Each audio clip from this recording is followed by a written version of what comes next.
Alright guys, so let me take a puff here because I got to do this real quick and get it done because my camera's going to die here. I hope I'm not speaking too loud, but I got this mic like far jacked away. Like I'm sitting back like this and I think you guys can hear me pretty well.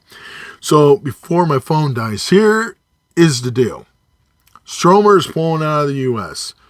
Now from what I get is that they're still going to honor their warranties. They're still going to be able to, like where I got my bike from, they're still considered a Stromer dealer. So that means like if you need your bike worked on, they'll still be able to work on it. They'll still be able to do warranty work, which means the Stromer's going to, however they pay the warranty work for e-bikes homes count, they're still going to do that. But they're no longer going to sell any new models or new Stromers here in the United States. They are talking about restructuring and coming back. And they're going to focus on Europe right now. Some people got laid off at Stromer. They closed the headquarters in California. They laid off some people that were sales reps. I feel bad for the people that got laid off and know how that feels, and I'm sorry that happened.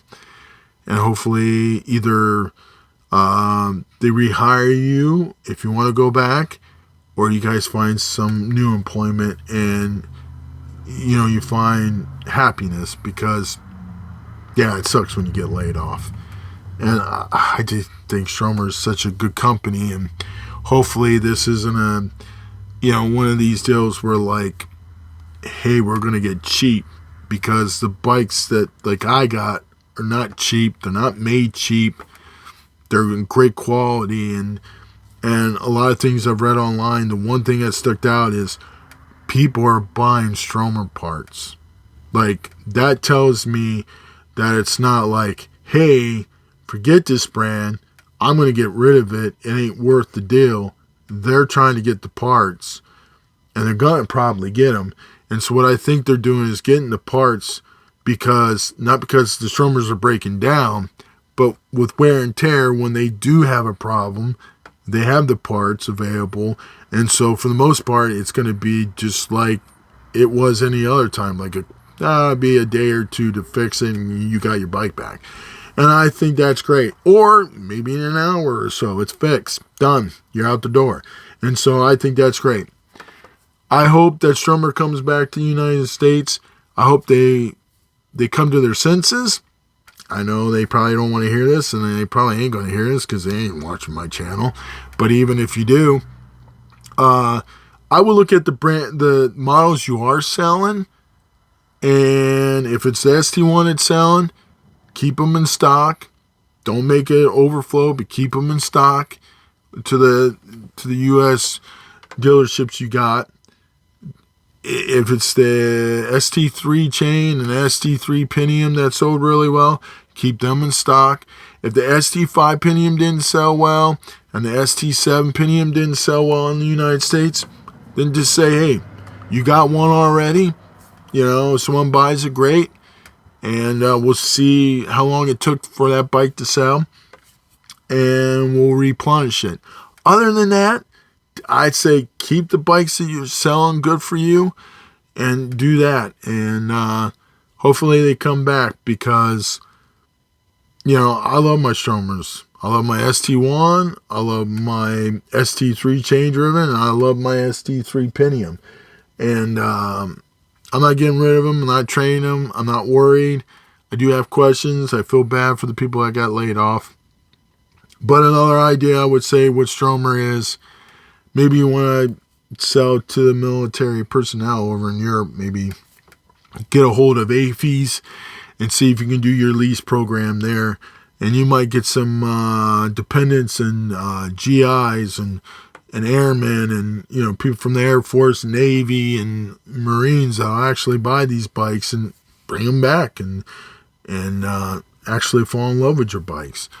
And instead of them going for a Chinese brand, no offense, but there are some budget e-bikes that are good, and some of them are just a slap label.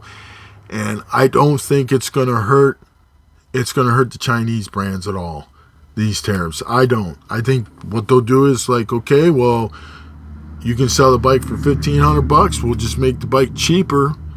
We'll just make it cheaper made, and we'll make it cheaper so it stays the same. And hey, well, these tariffs ain't so bad. See, we taught them a lesson.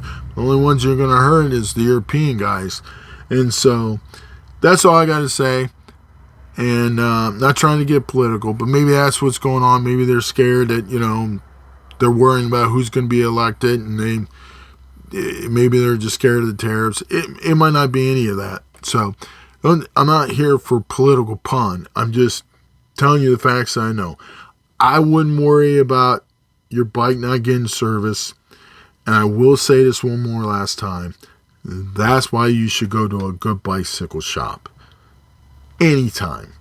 Because they're going to let you know if what's going on. They're going to let you know. When you buy direct, good luck if you're going to find out. Like, look how long it took for some people to talk about juice. Took a while, didn't it? I bet some of them people knew offhand way before. But probably for legal reasons, they couldn't say it publicly. But if you go to a bike shop, they can say, hey, look, just give you the inside scoop. I wouldn't buy this bike. I wouldn't buy that bike. Just letting you know of what I heard, what I've seen, that kind of thing. And they can show you what they mean. So that's why I say, yeah, go ahead and look at the reviews. But don't always buy in that crap like, oh, I don't go to a bicycle shop because blah, blah, blah. No, the reason why they don't want to show you a bicycle shop is because why would I tell you to go to a bicycle shop? Because you won't be watching me no more. Because all my content is selling you some e-bike that you probably don't need or don't want, but I'm going to make you want it because I'm going to make you think you need it. But what you want isn't what you need, because what you're going to want is what you're going to need. And so I know that doesn't sound right, but it's true. So don't always listen to these guys. If they got giveaways or like they're giving you a code for like, hey, $50 here or $150 off here. It helps me out. Okay, but is it helping you out? $150 when you can go on their website and get the same deal. I mean, come on. So that's why I say go to a bike shop, especially a good bike shop. All right, you guys have a good day, and I'm out of here. And I hope this ain't too loud. Bye.